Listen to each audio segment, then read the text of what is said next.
Here now we are experiencing what you call the constant raining.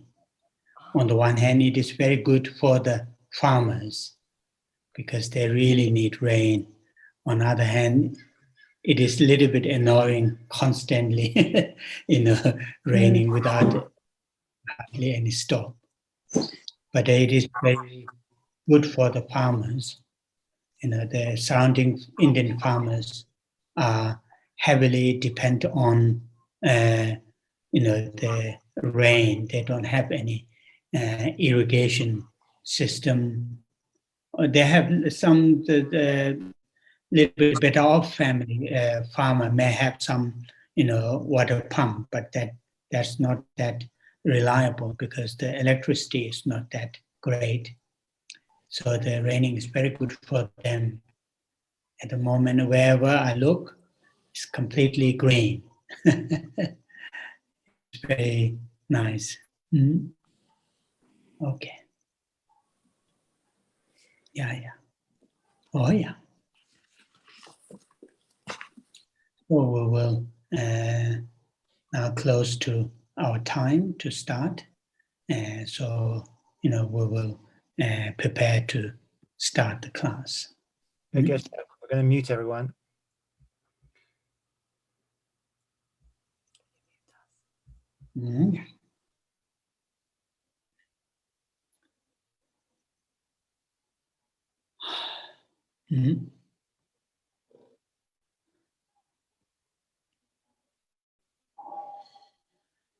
So we will start the session saying refuge and bodhicitta lines. And while we are saying the refuge and bodhicitta lines, try all our best to hold these two amazing and very helpful mental states. The mind taking refuge in three jewels, and also the altruistic awakened mind, bodhicitta. As a follower of the teachings of the Buddha,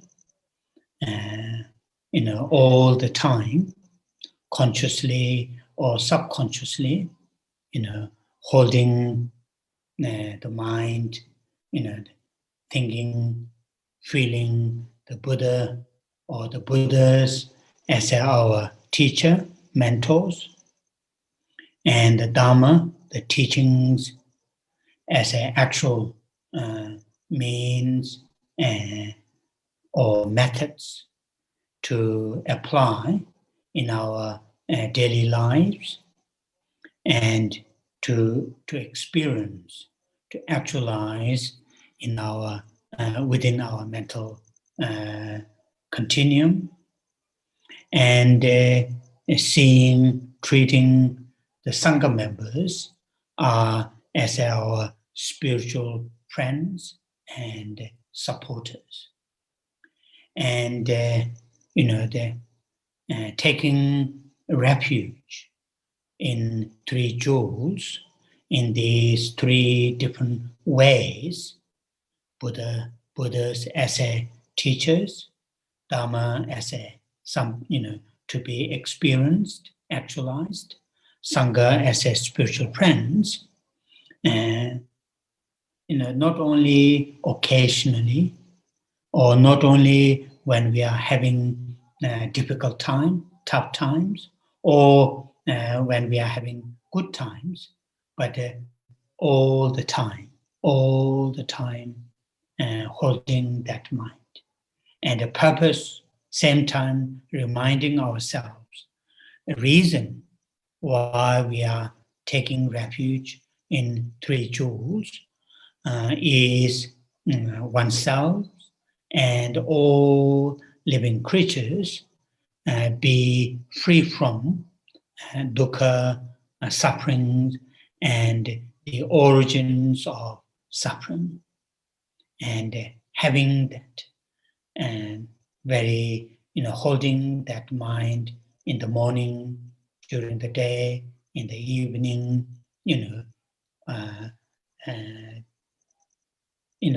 either very consciously or in a more subconscious level. And that will be very, very helpful as a follower of the teachings of the Buddha. And then the experiencing the altruistic awakened mind which very genuinely, sincerely cares, concerns, well-beings of all living creatures, regardless of having different relationship at the surface level, at the temporary level, but from the deeper level, from our heart level, and from the deeper level, and from the long term, that all living beings, we have that kind of mental state to extend our loving kindness, great compassion, caring towards all living creatures. And not only their immediate needs, such as food, shelter, medicines, friendships, but also, working for their long-term needs.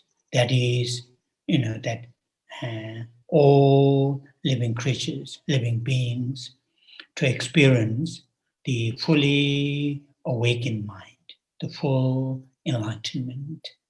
So holding that mind, again, in the morning, during the day, in the evening, whenever there's an opportunity, whenever there's a time, even if it's just few seconds or few minutes, and seize that opportunity to remind ourselves that mind, bring that mind into forefront of our thinking, our feeling. Whenever we see a human being, whenever we see a living being, and whenever we remember, past and present, those living beings who have connections, be able to feel that, that mind. Whoever comes in front of us, directly or indirectly, being able to feel that, and regardless of the differences in the surface, that relationship that we have. So these two minds, first of all, as a follower of the teachings of the Buddha, and within the teachings of the Buddha, following the Bodhisattva and the teachings, and many of us, the Vajrayana teachings, and to really to follow, to take the Buddha Dharma as our, the spiritual journey, spiritual path. These two mental states, these two realizations are, really the what you call the fundamental or the base. Without having these two minds very much deep rooted within our psychic, very difficult to really to make the good progress in our spiritual journey, to make a good progress, in this life and the next life and the coming lives. These two mental states are the foundation to really to continue the spiritual journey, either if we're lucky, something, very great progress to make in this life, and make it very, to secure something, we don't need to worry about, the next life or life after, or, what some of the great teachers have said, as a Dhamma practitioner, as a Dhamma practitioner, not to feel when we, what you call when we face our death, not to feel fear. As a middling Dhamma practitioner, when we face the death, have some kind of sense of secure. Yeah, death is coming, but it is fine. As a more advanced, there's something looking forward when death comes. So that is what here these two mental states, the refuge and bodhicitta, when these two mental states are very much grounded, if these two mental states are very much grounded in our psyche, when I say grounded in the sense, when these two mental states are very much part of our daily thinking, feeling, and then whenever surface difficulties occur, we will not we need to deal with the surface difficulties, but we won't feel that kind of very much what's called the despair or those mental states. So therefore, all the time, although we may practicing a particular, like for example, a particular, practice, like some of you may practicing particular order practice, particular deity practice, particular recitation, and so on and so forth. But all these particular, practices that we do must be based on these two mental states. If that happens, then particular practice will be very rich.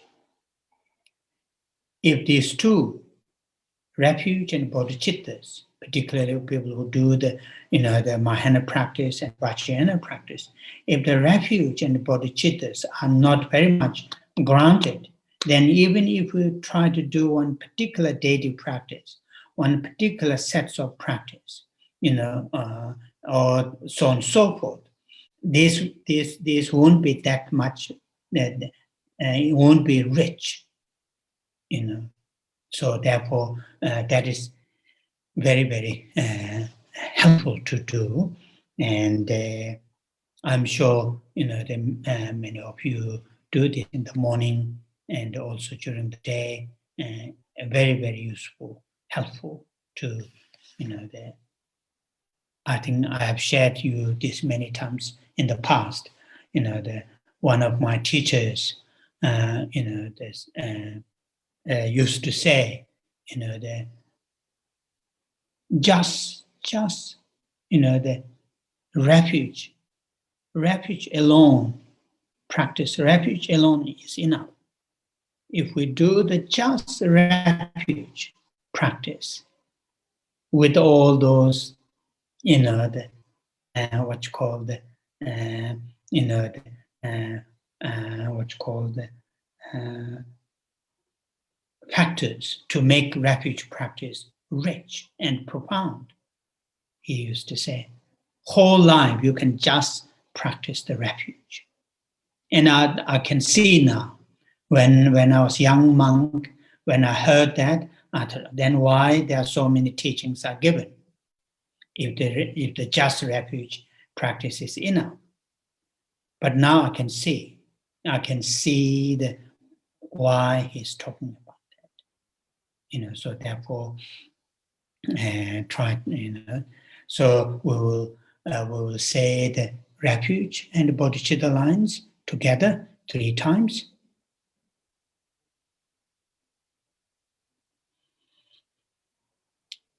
Sanje Chedan Tsoji Chonamala Chanjo Pado Dane Japso Che Dage Jinso Jive Tsonamani Drola Penje Sanje Jobara Sho Sanje Chedan Tsoji Chonamala Chanjo Pato Dane Japso Che Dage Jinso Jibe Tsonamani Drola Penje Sanje Jobara Sho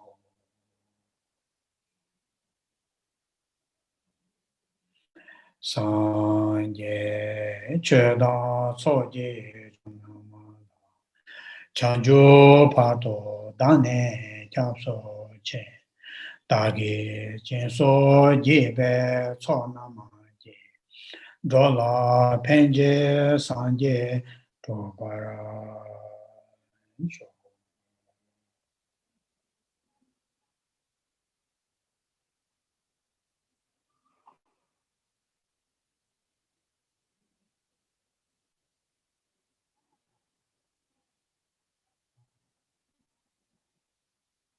Oh yeah.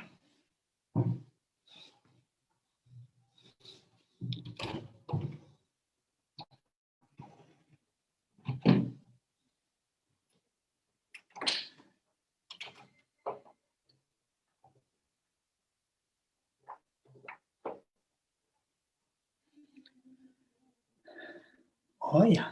So today, last our class, or even before that, after the refuge, we say we said Chenrezig mantra together a few times. But today, this session and the next two sessions, now we have including this today, we have three sessions. We will just read the text to make sure the text, I have enough time to explain the practice as much as I can. So we will skip that.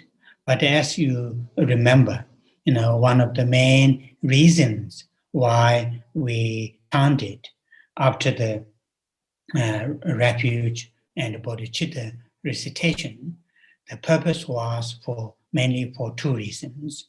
The first, really, Dhamma practice, in the sense, to take substantial transformation in our, in our mental states, from this very egoistic, self-centered, mental states, and to turn into altruistic,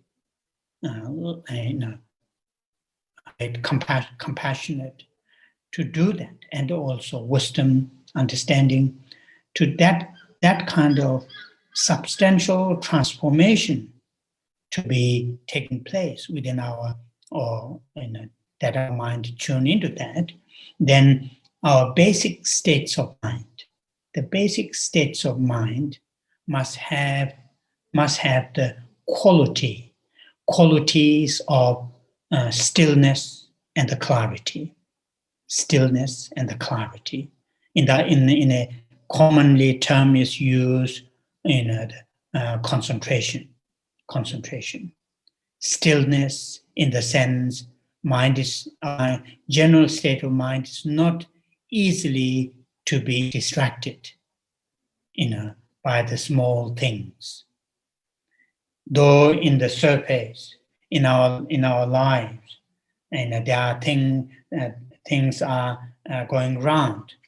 Sometimes not that good, not that pleasant, not that positive, but our general states of mind is able to stay, not to be disturbed by those surface challenges. And that is what here, stillness, and the clarity, quality of clarity, when the mind is focused on a particular task, like transforming into loving kindness, that, our mind is really, clearly with that task, not in a half clarity. So these two mental qualities should be, we should have, and that's why,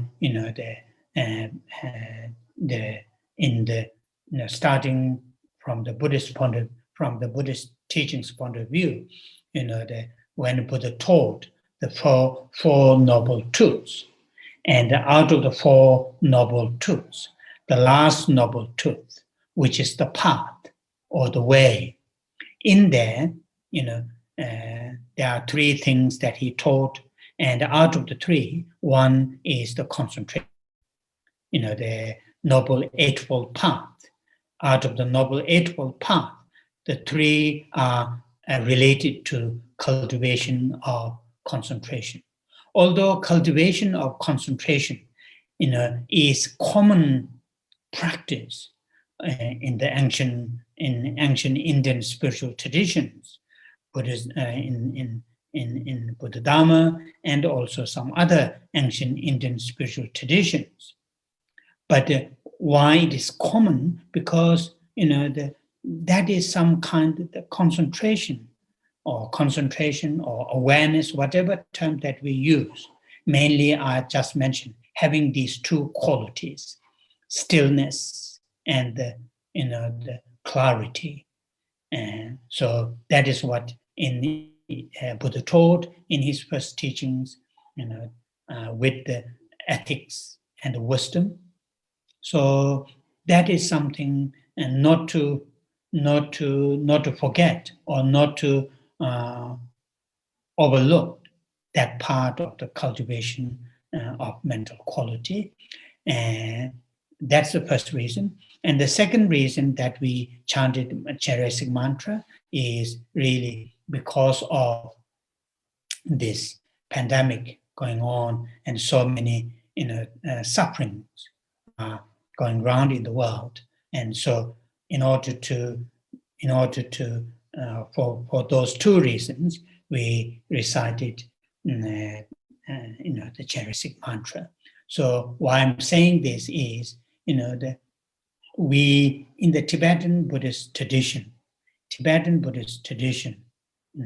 because we have a very strong element of Vajrayana practice, and in the Vajrayana practice, the cultivation of concentration is done with the visualizations of the deities and so on and so forth.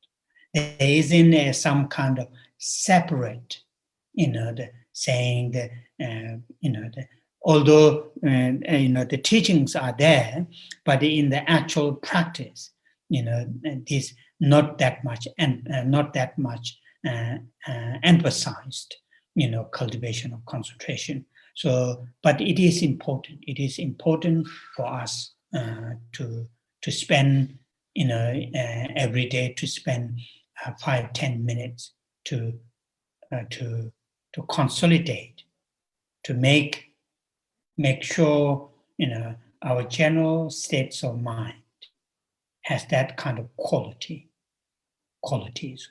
of stillness and qualities of clarity. Important. Oh yeah. So now,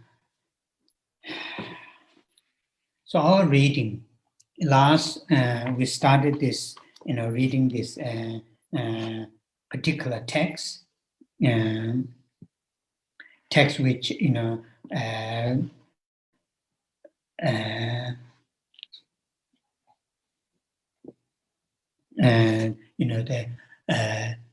involves one particular practice, which is commonly called Guru Yoga, the Lama Tsongkhapa in Tibetan, Lama Nyaljo, or there are some other terminologies are used in, for example, in Nyingma tradition, the term is used latu or ringzin dungduk.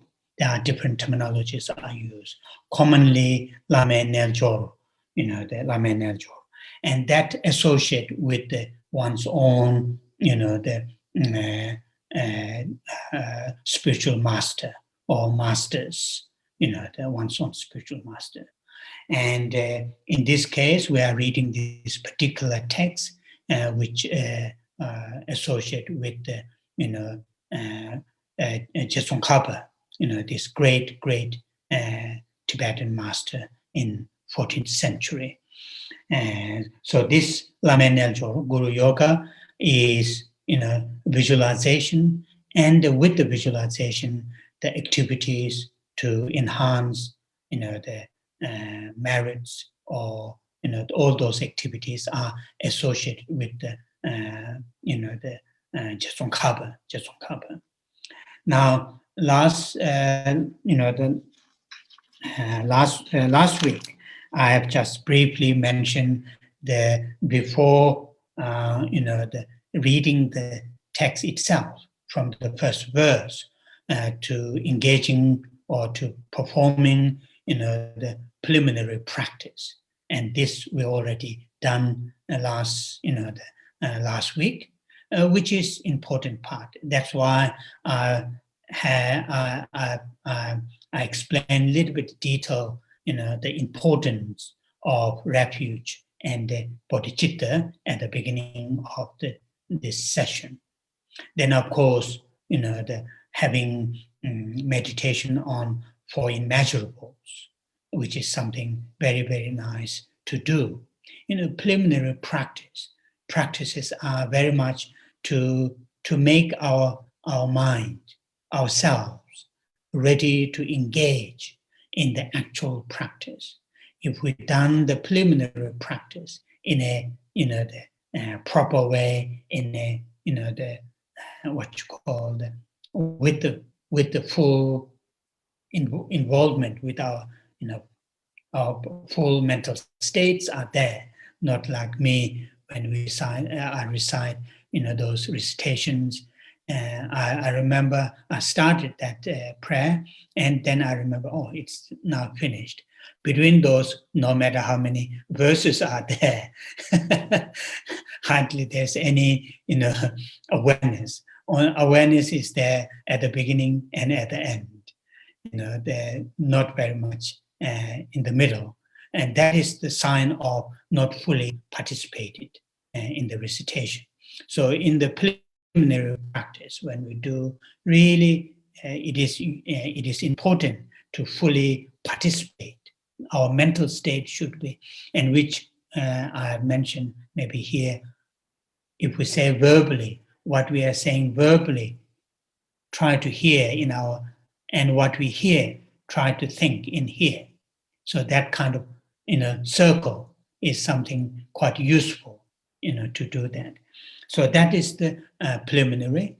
And with that, I mentioned it is quite good to do what commonly term is used in Tibetan is called gyab.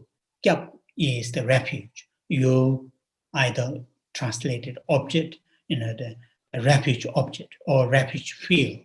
There are different terms I use. Gyab. So sometimes, which I mentioned the other last week. And now today we are going to start the actual text itself. And the text itself, as I mentioned, I am reading not line by line, but I'm relying on the commentary written by the eighth Dalai Lama, Gyaltsam Gyatso, 8 or 7, one of the. I'm very, very bad at that historical part of that.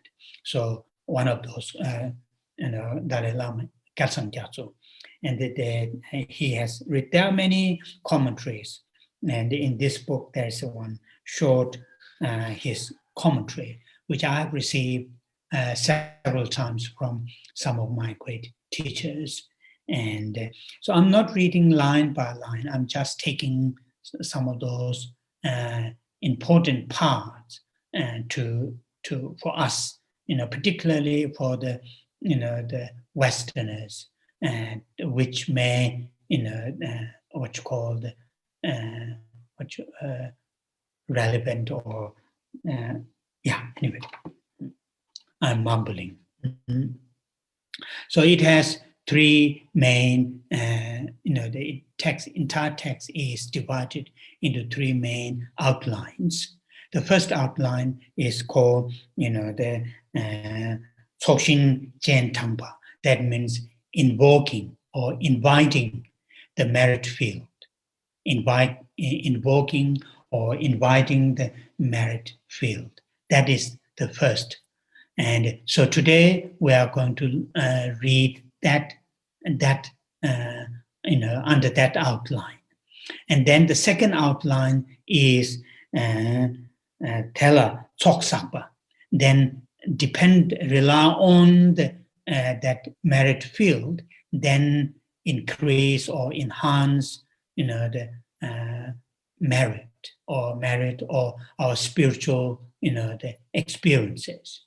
And that is what here the second outline, which is main part. Most of the text is in this second outline.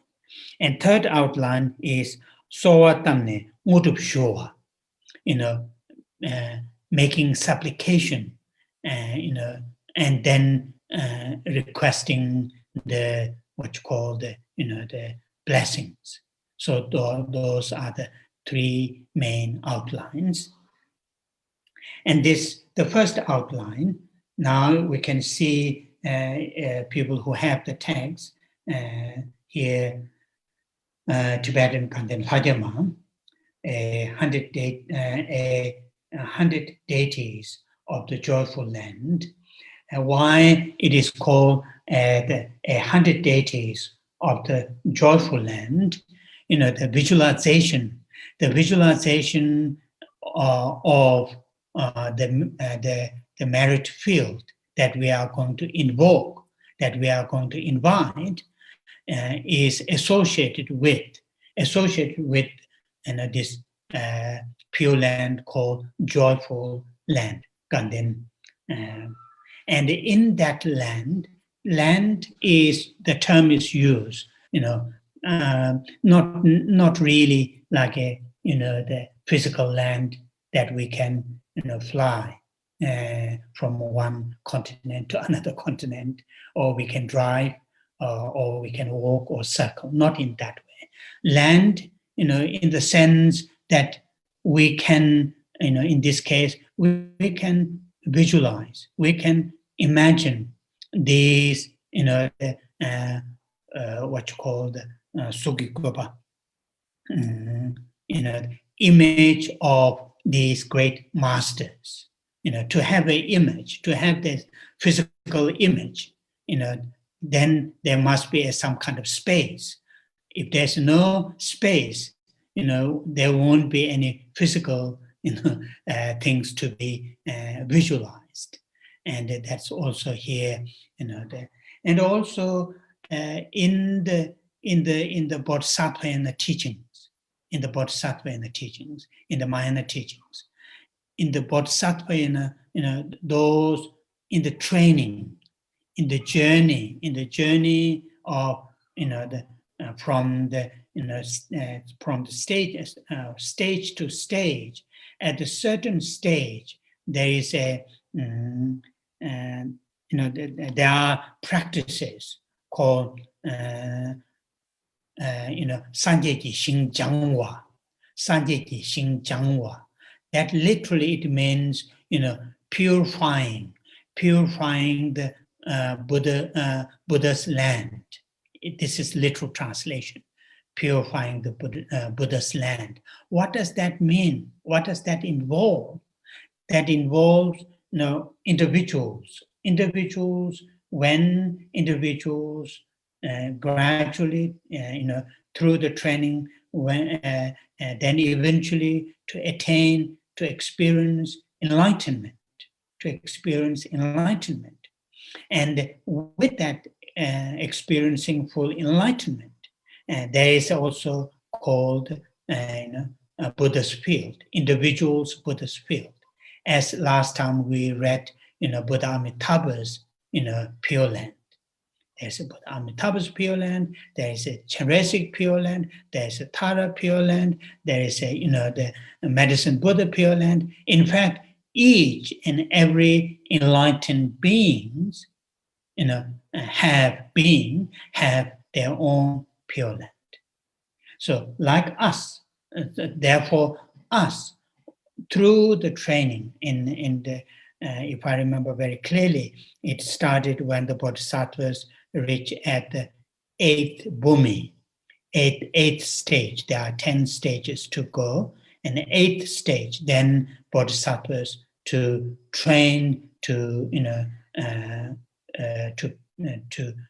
to have that one's own Pure Land to be enlightened. So this is called joyful land. And this joyful land here, it is referring to Maitreya Buddha.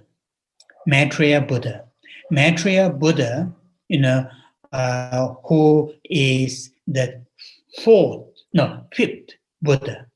Our current, the Buddha, Buddha Shakyamuni is the fourth. Out of 1,000 Buddha in one, fortunate eon, it is called one Kelsang, Kalpa Sangbochik, Kalpa Sangbo, that means a fortunate eon. In one fortunate eon, there will be 1,000 Buddhas, 1,000 Buddhas. And the current Buddha is fourth, and the next fifth one is Maitreya Buddha. And where the Maitreya Buddha resides currently, where the Maitreya Buddha resides, that is joyful land, Ganden. And it is called 100 Deities. It doesn't mean in the joyful land or the Maitreya Buddha's land, there are only 100 deities. Not allowed to go more than 100 deities. It is mainly just 100 is number, huge number. It is saying there are huge number of enlightened beings are there. Therefore, the term 100 is used. So that's what here the title, Ganden Hla Gyama in Tibetan, in English, 100 Deities of the joyful land. So the joyful land is the currently where the Maitreya Buddha resides. And with the Maitreya Buddha, there are many other enlightened beings are present. And that's what here it is called 100 Deities. 100 Deities. So the term, this what you call the text is called like that because the visualization. Now that when we start to read the first verse, which is here saying invocation, when we invoke or when we visualize, when you invite, in this case, Geshe Tashi, where the invitation or invocation is done, something associated with the Maitreya Buddha land. That's why the text is called Ganden Hla Gyama. Okay, so now we have done a little bit with the title of the text. Now then, though in the text, the invocation is done, invoking or inviting Geshe Tashi, and then also, if it is possible, as text says, his two close disciples.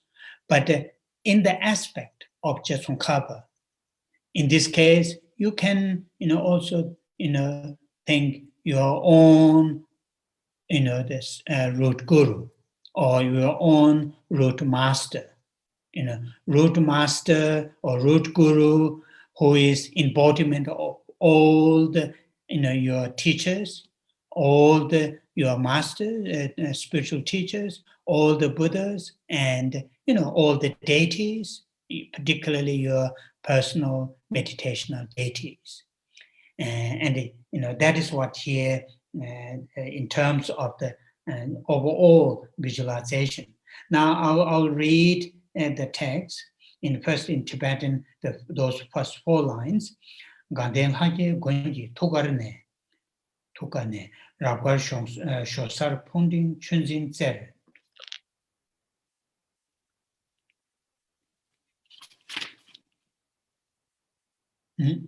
Rabgar shosar pundin chunzin tser. Chudi yabo kunjin losang tak. Sedang jeba nendere shekso so. So that is the Tibetan words, the Tibetan lines. So now here the first 2 lines are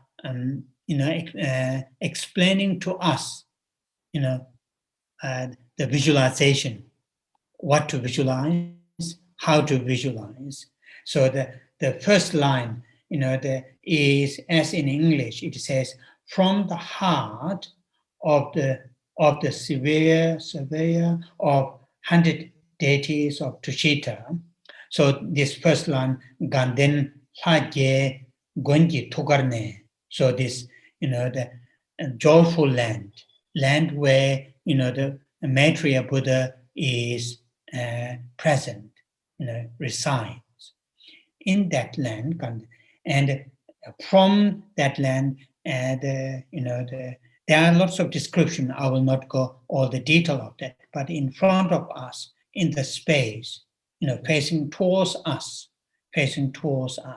If you can, visualize, imagine beautiful, arranged scenes, the flowers, mountains, or any amazing, beautiful, and the things like that. In there, in that, in front of you, in the space, in that beautiful, scene, then there have a, either you can imagine, visualize what you call a beautiful, palace or house, and in there, under that house, under that palace, the Maitreya Buddha, and that is what here. It says, from the heart of the Savior. So this gun here, the translated saying Savior, that refers to Maitreya Buddha. Gunji Tukar, the heart of the, the Maitreya Buddha. Gunji Tukar ne. So the text mentioned, on the right hand, Maitreya Buddha's on the right. The Atisha, Lama Atisha, and the Maitreya Buddha's on the left, our right, Maitreya Buddha's left, then, Geshe Tashi, and the other, those spiritual masters. So in other words, at the center, on the throne, Maitreya Buddha. And the Maitreya Buddha, there are several different gestures of Maitreya Buddha. In this case, Maitreya Buddha is, in Tibetan, it is called Sangbe Shukdang. Sangbe Shukdang, it means Maitreya Buddha is sitting like when we sit on chair, to what you call ready to stand up, not like a cross, the lotus sitting posture, not in that kind of, the Vajra posture, but in like a sitting on a chair. When we sit on chair, our feet are on the ground. And that is Maitreya, in Maitreya Buddha, in that form is called Sangbe Shukdang. Sangbe Shukdang, that means the manner of sitting. That manner of sitting is ready to come ready to come to the world, to turn the Dharma wheel, and that's what. And the Maitreya Buddha. Okay. Amoyangjama Jambe idam Jayapse Jain Tamba Jambe Tukar Amasanje Chansum Khan Jayapse Yamnya Kunduji Chokde Chi Chimakun Nobu Lokam Sangda. So now here, then the next second lines in Tibetan are called Shosara. So that is the first part. So in a beautiful scene, having all those beautiful trees and flowers and arrangement in that space, on that space, then a beautiful place, a house or the palace, whatever that you like, and under that, in the middle, Maitreya Buddha sitting with this particular sitting posture, and on his Maitreya Buddha's right hand, the what you call the Lama Tisha, and on his left, Geshe Tashi. But many other, those spiritual masters, deities are present too. If it is possible, if we are able to visualize. If that is difficult, then just visualize only those three, or even if those three are difficult, then just visualize the Maitreya Buddha, just Maitreya Buddha.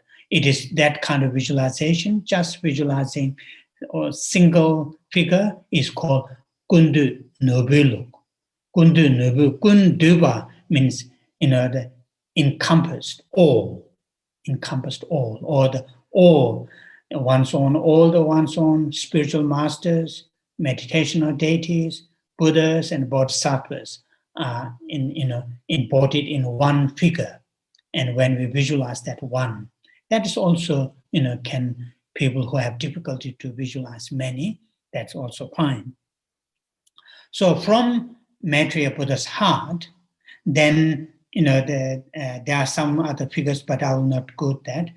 From Maitreya Buddha's heart, coming ascending or descending a cloud, a beautiful white cloud from the Maitreya Buddha's heart, and that cloud, sort of like the space. On that cloud, then, the Geshe Tashi, Lama Tsongkhapa, and his two disciples. So here in the second line, in English, it says, on the peak of cloud, resembling I don't know how to pronounce that in English, clump of extremely wide, fresh curd. These are the, not really proper curd. It is talking about the color of that cloud. Very pure, white cloud, starting from the, the Maitreya's heart, coming down, then at certain stage in the space, that cloud, and that, and on that cloud, then, on the throne, which is the, the third and fourth line are involved.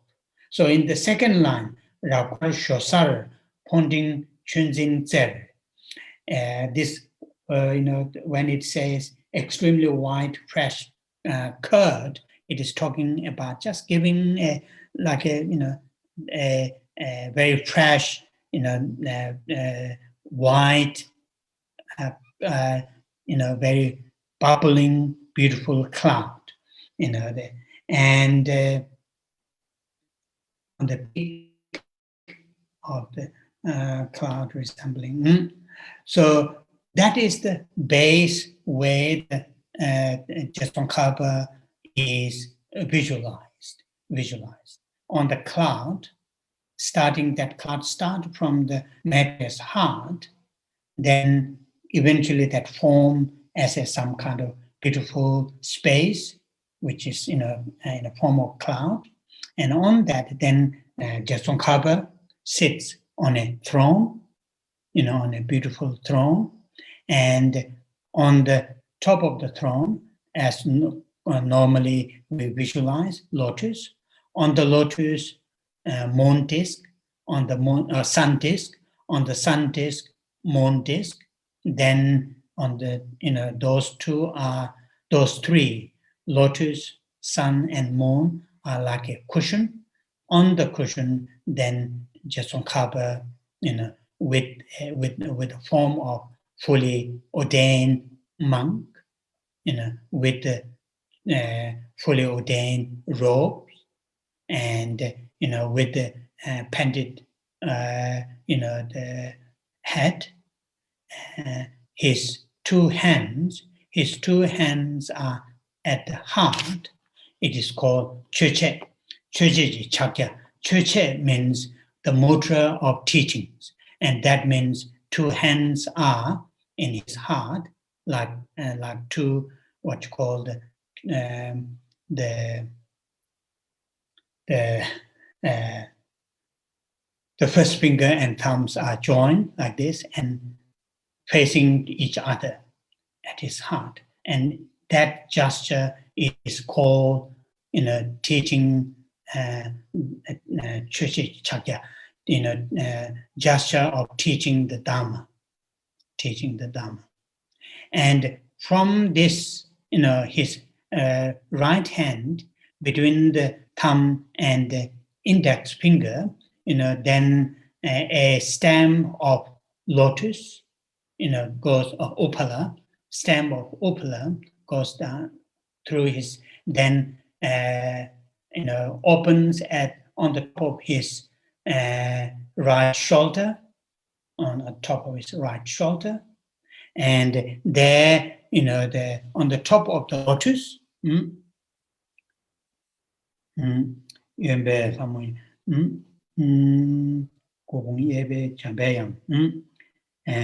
on sorry,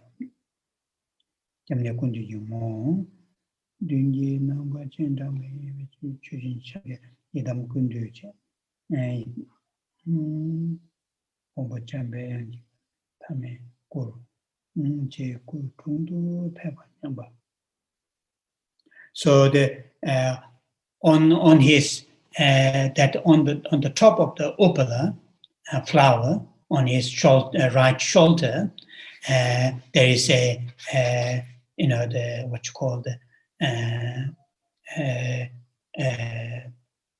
sword,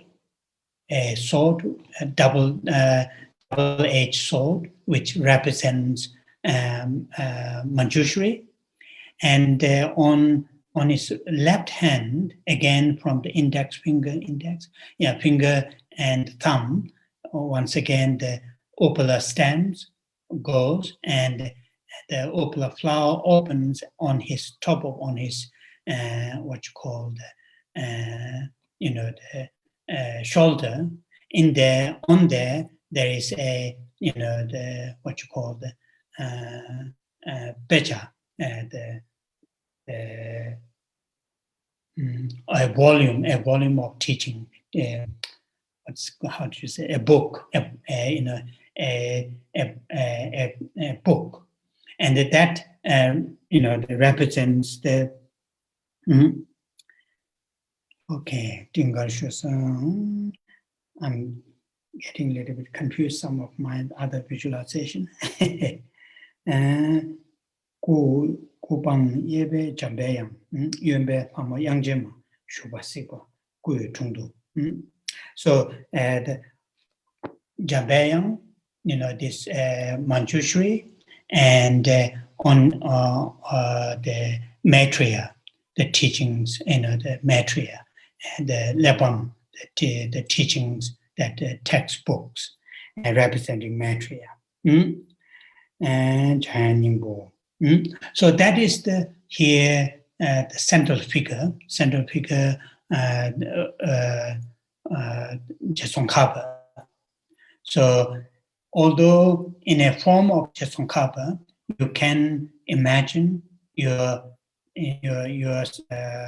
spiritual root guru or embodiment of all your spiritual teachers, and in the aspect of Geshe Tashi.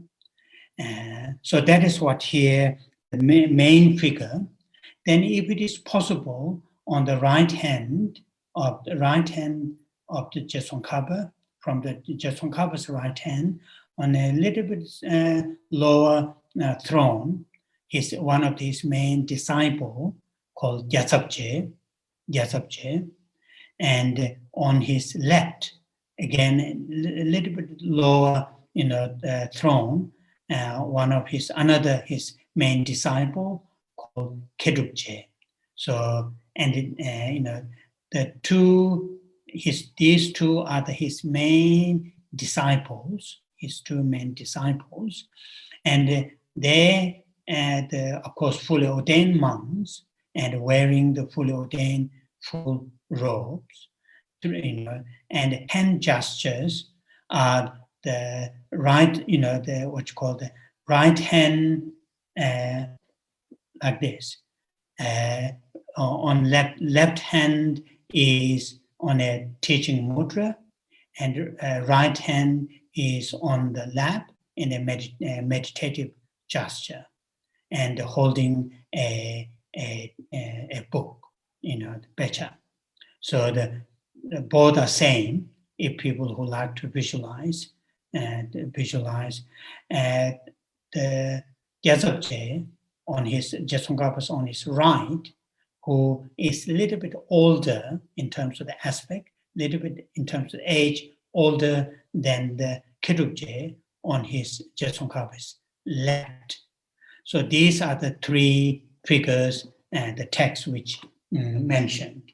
But as I mentioned earlier, people who have difficulty to visualize all three, you can just visualize the central figure, Geshe Tashi. So in third line here, it says, the king of Dharma, omniscient Lobsang Thakpa. So, Chudi Gyebo, king of Dharma.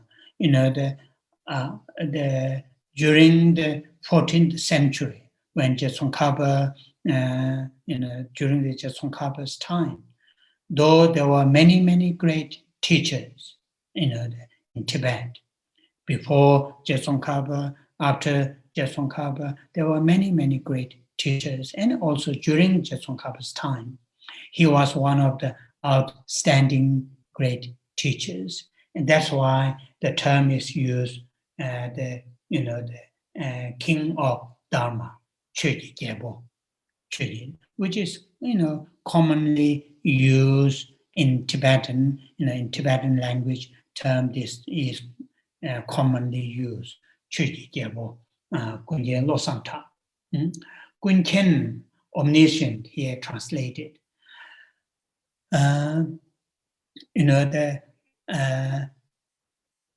When we read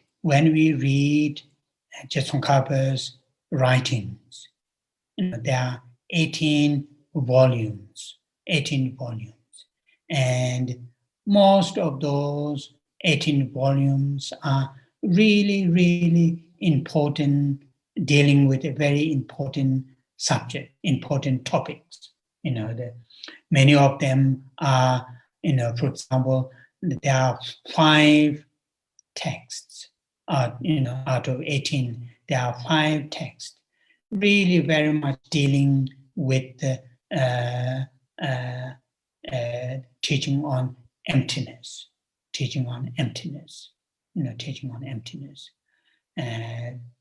And there were 2 very important texts, teaching on entire path to enlightenment.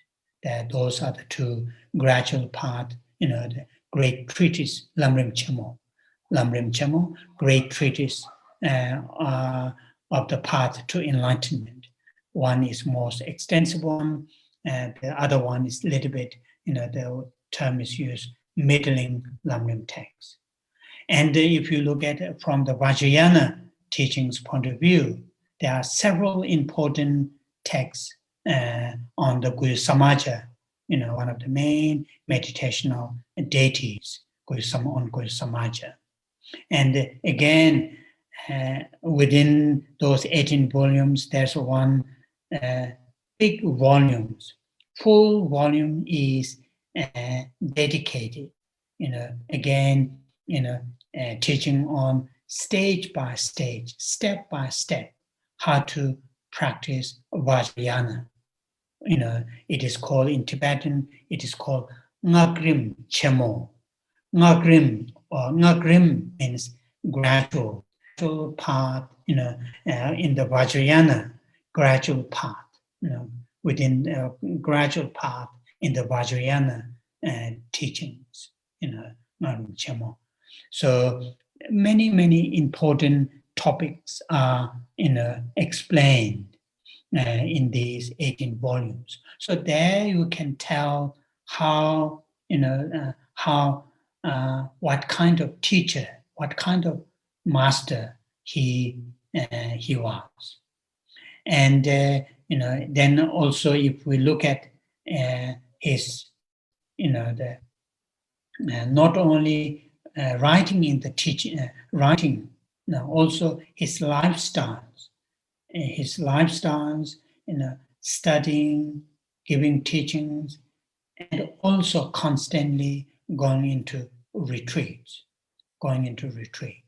Sometimes very much on his own, and sometimes taking some of his close disciples, constantly while giving teachings, then, going into, certainly going into retreats. And also in terms of the studying, Geshe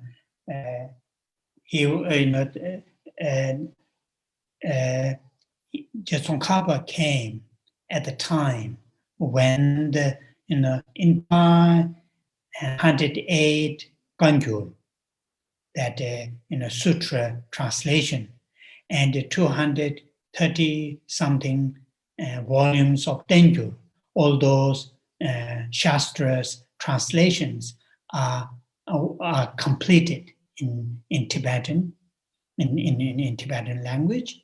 Not all completed, they all are beautifully arranged.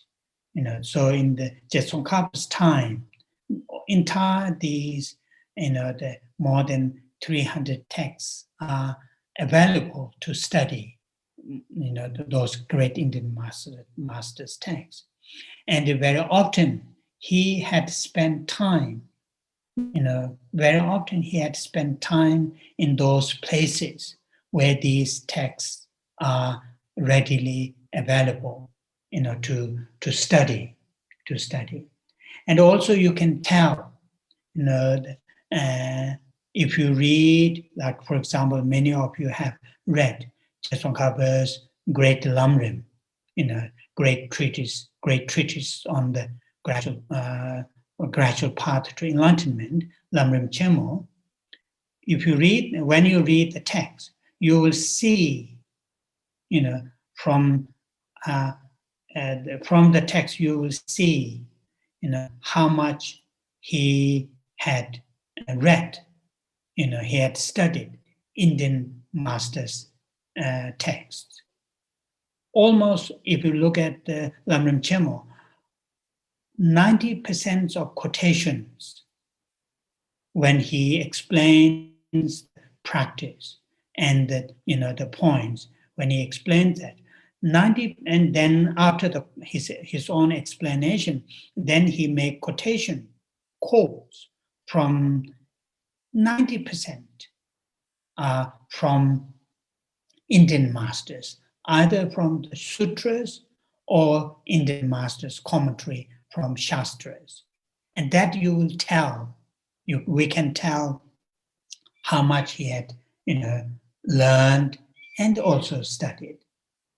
And he beautifully put it in his brief autobiography, I'm thinking about, sometime next, in this winter, I would like to read that short autobiography, Tsongkhapa's autobiography, which is very beautiful. And in that autobiography, there's one or two lines which I just briefly want to quote. He said, "Shungla chokrewata rakpare, simbarmaje kunla shibdu chang." The part when he was talking about, his style of studying the text. Shungla chokrewa. Shung means the treatises, those sutras and shastras. Shung, that is the treatises. Chokrewa, that means partial. Rakpare, that means, just the surface. Shungla chokrewa tang rakpare, simbar mache, never satisfied. He said, I'm never satisfied just reading partial or just reading the surface. Never satisfied just reading partial of text or reading just surface. Kunla shibdu chang. Kunla means all. Shibdu chang means detail. I've studied all the texts very detailedly. And that's what he said. Shungla chokrewata rakpare simbarmaja kunla shibdu chang. And that really, as he stated in his autobiography, and we can tell from his writings, how much he had studied and how depth that he had studied. There's no Google. There's no, e-books. There's no easy to go to what you call the, order the books that I want, which are books which I want. Those are not available. Even there's no electricity, and there are the signs. Sometimes, the texts are read with the light of the burning incense. Incense sticks are burned, and from that light, and read the text line by line. So that is really something important for us to remember while we are reading this, saying that the omniscient Lama Tsongkhapa,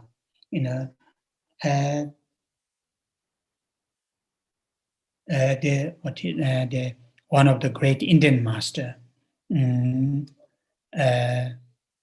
Dhammakirti, this great logician, Dhammakirti, when he talked about omniscient in his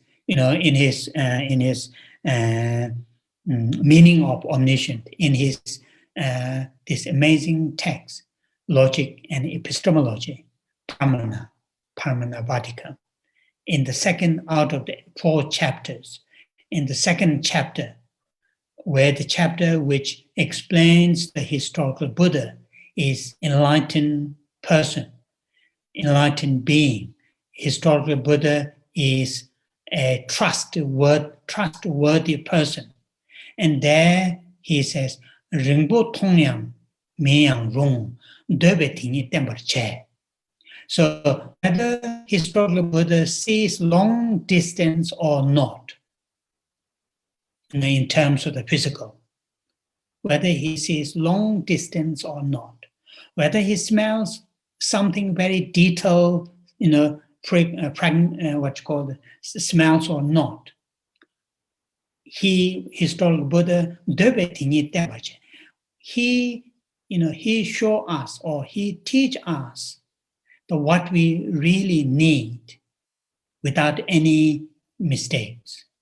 That is mainly referring to the 4 noble truths. For the people who are seeking liberation, enlightenment, the path to experience liberation, enlightenment is taught by the historical Buddha without any kind of mistakes or and so in that sense, the historical Buddha is omniscient.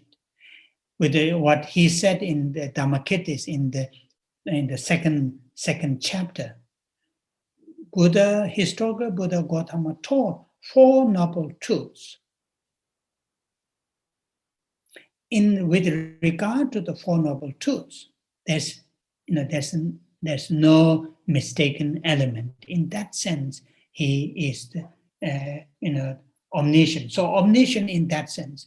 And the Buddha himself, as if you remember, Buddha himself clearly stated in his the first teachings in the 4 noble truths. After the 4 teachings, after the main body of the text, the teaching is over, and at the end of the sutra, what Buddha said, with regard to what I've said, what I've taught, the 4 noble truths, if these are right, if these are correct, then I will claim as an enlightened being. If, with regard to the 4 noble truths that I have taught, not correct, then I will not claim as an enlightened being. And that is really important. The meaning when we talk about omniscience, quite often we have, as many of us are we have a very cynical mind. As soon as we say, oh, Buddha is omniscient, then immediately answer question is, does Buddha know computer? And that is the question comes immediately. That's not really here the point is. Omniscient in the sense to the path or what you call the path to experience liberation, path to experience enlightenment. With regard to that, the Buddha and these great masters are able to teach correctly, and in that sense is omniscient. So it is quite important to say a little bit on that. Okay. King of Dharma, omniscient Lobsang Thakpa. Lobsang Thakpa is Tsongkhapa's actual name. Tsongkha, commonly used, Tsongkhapa. The pa, in Tibetan language, when we refer to the person, this pa is there. But Tsongkha is the birthplace of just Rinpoche, Tsongkhapa. So like it seems to me, almost all the different cultures have that quite similar this kind of tradition. Sometimes the person is called where he is come from or where he was born. So this Tsongkhapa pa, that means the person, the Lobsang Thakpa, who was born in this area called Tsongkha, which is what you call the Eastern Tibet. His Holiness Dalai Lama quite oftenly, he says, I come from, or I was born in the same region of Tsongkhapa. So he says, I'm very prone to Tsongkhapa because we were born in the same place. And, so anyway, the term name Tsongkhapa, because it's the place where he was born. And, Lobsang Thakpa is his actual name. Okay, and then the last line, please come here together with your sons. Your sons are those 2 main disciples. So now we are I'm going to talk a little bit about visualization. So far we just talk about the main figures, the joyful land, Ganden, joyful land, in the land, joyful land, under the beautiful palace, the Maitreya Buddha, and if we are able to, on his right, Atisha, on his left, what you call the Geshe Tashi again, and they are surrounded by many great spiritual masters, and they have this not just sitting as a statue, imagine not as a sitting as a statue or as a painting, but as a real being, and not just staying there quiet in a meditation, but having a dialogue, Dharma teachings, and imagine we can hear they, having that kind of Dharma teachings, dialogue, the sounds of the teachings. So, in other words, full of life, not in a painting form, not in a static statue gathered, not in a that way, but completely full of life, and from that, the Maitreya Buddha's heart, start with a tiny white cloud, then gradually get bigger and bigger and bigger, then down there like a, creating like a beautiful cloud, bubbling cloud. On that bubbling cloud, then Geshe Tashi sitting on a beautiful, throne. On the throne, lotus, sun, and moon disk, and on that Geshe Tashi is seated, and on his right, if it is possible, on his right is one of his main disciples, Geshe, little bit older than his other disciple, who sits on his left side of the Geshe Tashi. And, on a little bit lower throne, both disciples, Geshe Tashi's throne is a little bit higher. Again, not in a form of statue, not in a form of painting, but the real beings, real persons, and cultivating deep sense of from our side, they all are present in front of us, and with that, reflecting on the kindness of our teachers, kindness of giving teachings, kindness of giving initiations, instructions, all those, very, very important teachings are given, not only given in the past, present, also they will give us in the future, thinking about that.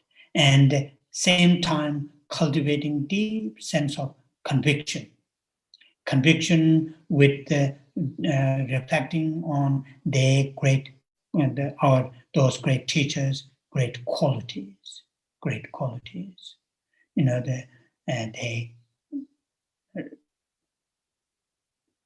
The qualities of, as I just mentioned, the deep realizations, fully awakened mind, and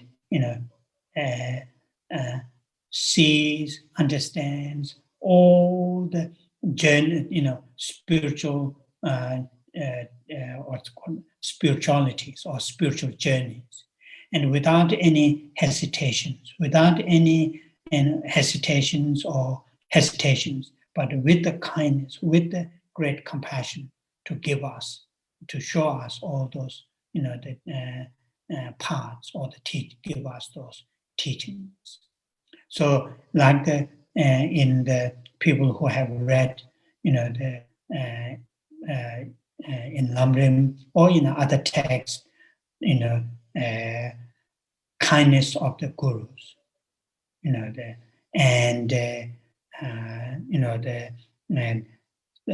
their qualities, great qualities,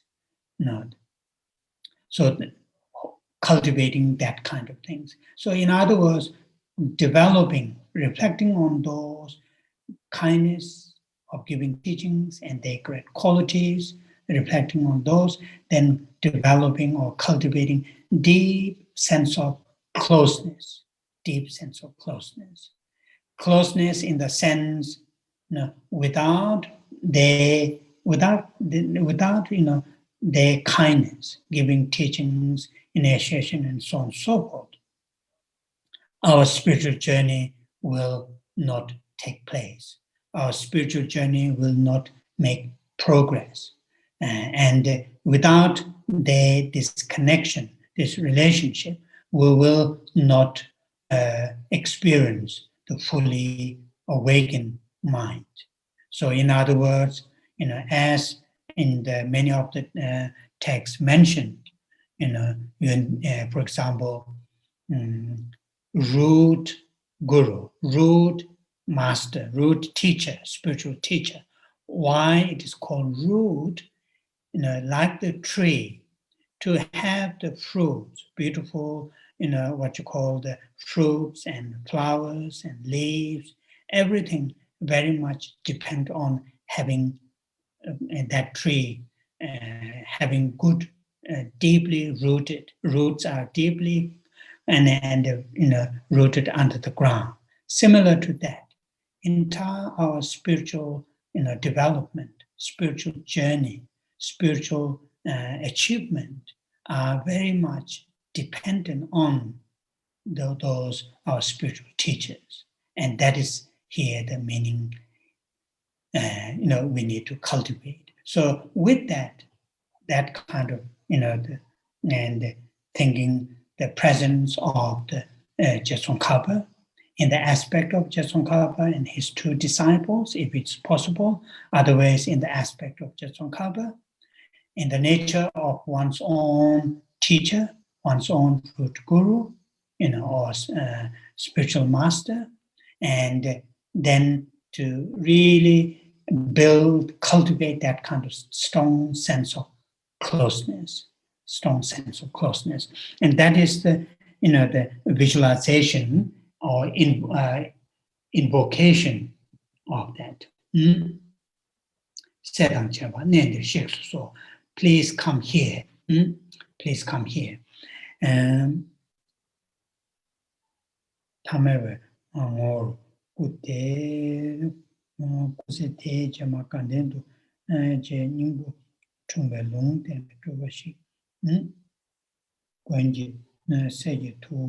Yeah, I think that is Jen Tangpa. So Jen Tangpa, it means, we can say invoke or invite. In other words, just imagine you are in front of this,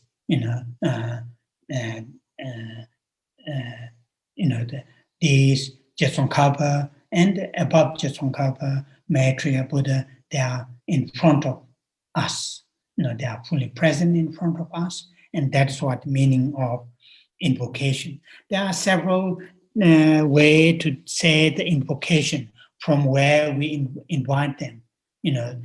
Today I will not go with that, but this is the first verse, and the first out of those three outlines, first outline, which is the invocation, is the first verse.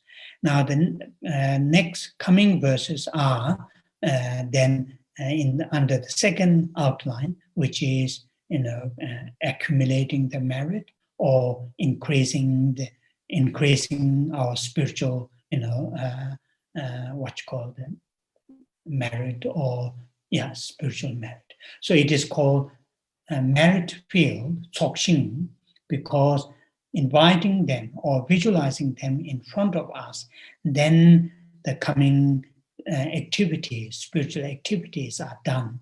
Therefore, it is called merit field, Tsokshing.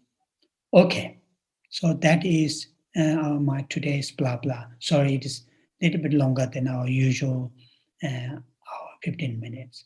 So I will leave it here, and we will say the 21 Tantra prayers and the dedication.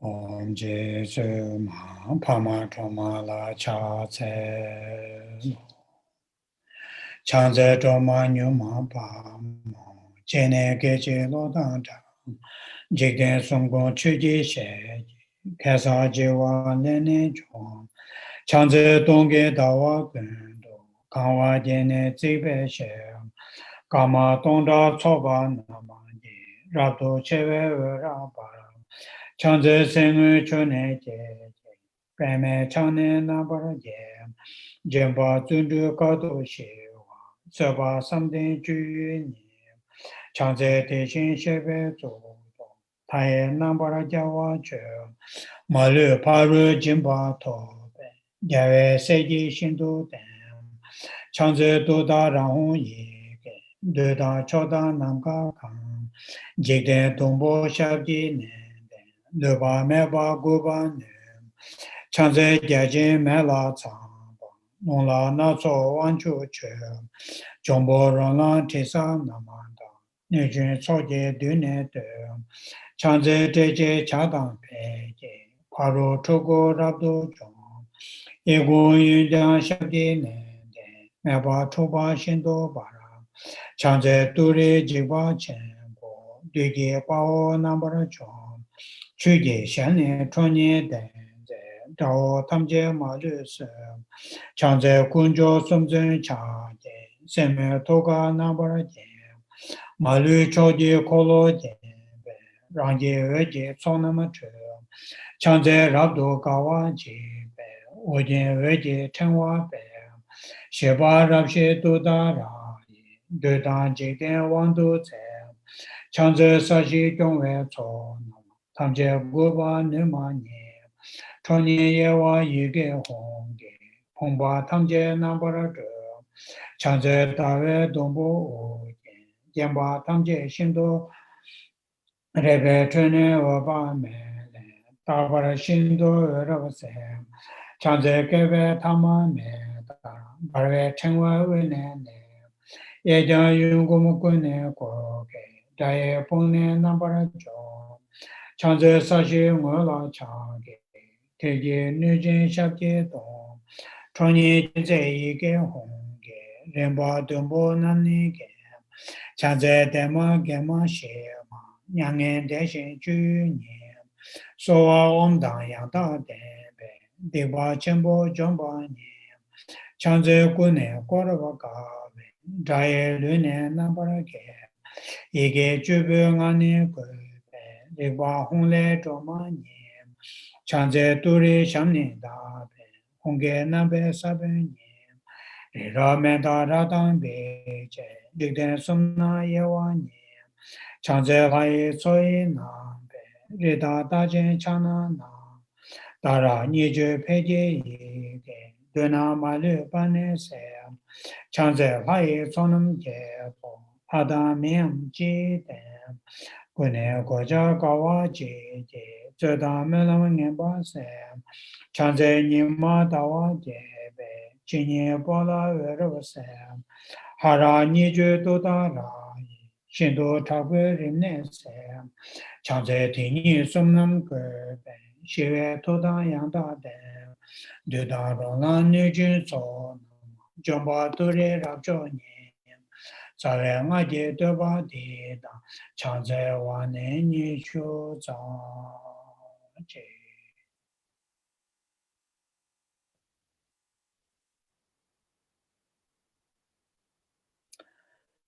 Dedication Gewa Di Jiwogen Sanama Yishe Tsozo Shin Sanama Yishe Lechonwe Tamba Kunye Tobara Sho Chanjo Semjo Rinpoche Maje Panama Je Gyoroche Jeba Nyamba Meba Yang Kone Kongdu Pewa Sho Kanre Rave Korwe Shingamade Pendang Dewa Malu Chongwe Ne Chere Sewa Tenzin Jatso Ye Shabe Sede Bado Tenjuru Che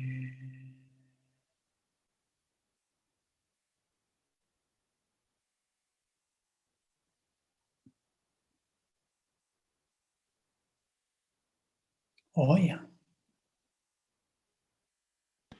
Thank you.